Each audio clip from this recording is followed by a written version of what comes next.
ඔය එක එක්කෙනාගේ කුඹුරු හානකේ අපේ කුඹුරත් හාලා දෙන්නකෝ රොමේෂ්. ඕගලගේ අම්මයි තාත්තයි මාත් එක්ක තරහිනේ. නැන්දත් එක්ක තියෙන තරහ තමයි ඔයත් එක්කත් තියෙන්නේ. මොකද නැන්දත් එක්ක ඔච්චර තරහ? දන්නේ නැද්ද ඉතින් පවුලේ ප්‍රශ්න තමයි.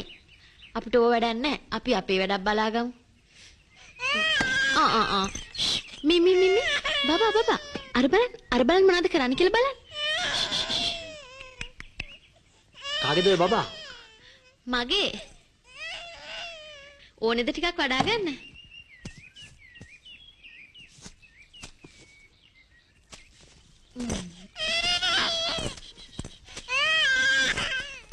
බබාලට ආසයිද?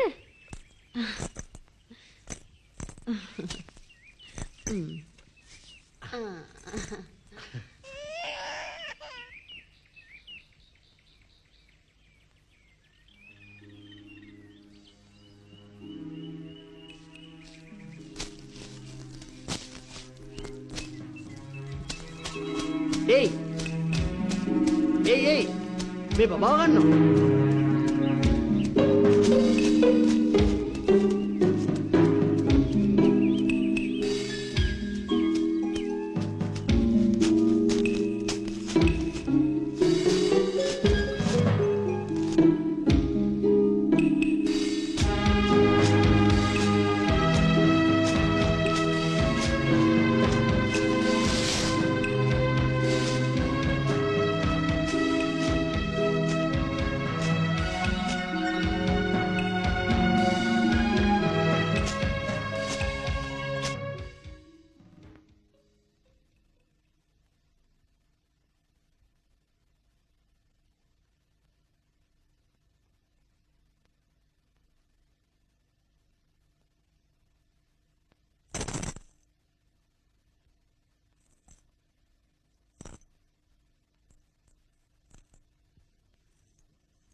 මේ දරුවා ගන්නවා.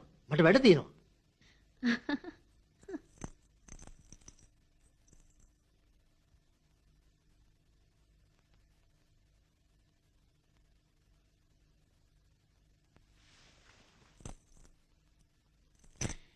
ඉන්න ඇතුළට අද අපේ ගෙදර කවුරුත් නැහැ. ඔක්කොමලා මල ගෙදරක ගිහිල්ලා. මේ ළමයා වරගන්න. අර තොටිල්ලෙන් තියන්න.